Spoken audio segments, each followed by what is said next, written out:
नमस्कार दोस्तों, सभी का स्वागत है हमारा चैनल एडमिशन वाला पर। और आपको बताना चाहता हूँ कि और एक निर्णय लिया है उन्होंने। ये क्या चल रहा है समझ में नहीं आ रहा है कि अब एक और नया निर्णय ले लिया है। देखेंगे इस वीडियो में कि क्या है नया निर्णय।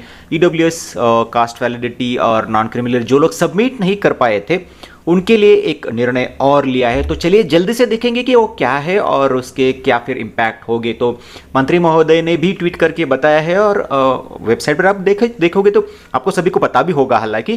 तो उन्होंने सर्कुलर डाल दिया है कि जिन लोगों का ईडब्ल्यूएस नॉन क्रिमिनल और कास्ट वैलिडिटी सर्टिफिकेट ना सबमिट करने की वजह से उनका जो सीट चला गया था, आज उनको 5 बजे तक या 3 बजे तक उनको सीट बाकी का प्रोसेस करने के लिए वो एक चांस दिया था। 5 बजे तक उनको सर्टिफिकेट देना था अगर मैं गलत नहीं हो तो।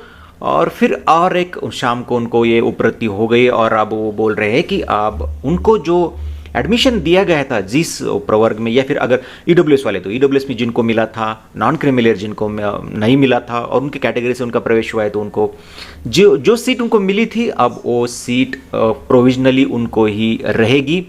अब अगर वो रहेगी ऐसा कहा है उनको, और फिर वो उनको थोड़े से और मोहलत दी है ताकि सेकंड राउंड के एंड तक, मतलब जो कि कैप राउंड की जो भी प्रोसेस है और वो प्रोसेस ख़त्म होने से पहले उनको ये सबमिट करना होगा। लेकिन ये पहले ही करते तो अच्छा था, क्योंकि उसका पहला भी अगर उन्होंने रेफर कर दिया, इतने साल से एडमिशन सिस्टम कर रहे हैं वो लोग, उनको पता होना चाहिए कि पहले एडमिशन के बाद भी 6 महीने तक उनको मोहलत दी जाती थी cast validity, generally cast validity के बारे में बात कर रहा हूँ मैं। तो उनको पता है, उनको ये भी पता होगा कि कितने पेंडिंग्स है अभी केसेस कास्ट वैलिडिटी इशू करने के, कितना है उनका ही डिपार्टमेंट है। गवर्नमेंट को पता होना चाहिए कि कितने सर्टिफिकेट अभी पेंडिंग है इशू करना, वो कब काम निपटा सकते हैं और उसके अनुसार उन्होंने पहले डेट बढ़ाना चाहिए थे, क्योंकि बहुत सारे स्टूडेंट्स ऑलरेडी रुके हुए हैं। बहुत सारा प्रॉब्लम स्टूडेंट्स फेस कर रहे हैं, सारे सिस्टम फेस कर रहे हैं, लेकिन एटलीस्ट गवर्नमेंट को इस पर अच्छी तरह से काम करना चाहिए था। और ये बार बार एक्सटेंशन, अब क्या होगा दोस्तों, अगर अब उनको और भी थोड़ी मोहलत देनी थी, जिन लोगों की सीट आज 5 बजे चली गई थी फिर उनको रिपोर्टिंग का चांस देना पड़ेगा, उनको फिर से वो वेबसाइट खोलनी पड़ेगी, उनको फिर से सेल्फ वेरिफिकेशन करना पड़ेगा, उनको उनकी सीट रिटर्न करनी पड़ेगी, उनको सीट बहाल करनी पड़ेगी, फिर वो जाएंगे, जो लोग फ्रीज करना चाहते हैं फ्रीज करेंगे कॉलेज में, फिर रिपोर्टिंग के लिए जाएंगे और फिर उनको डेट बढ़ानी पड़ेगी।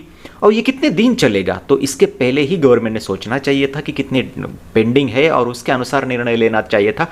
अब इनको अगर देना है, अब ये सर्कुलर के बारे में अगर हम सोचें, और ये भी क्लियर नहीं किया उन्होंने सर्कुलर का जो हेडिंग देखोगे तो वो है कि एक्सटेंशन नोटिस।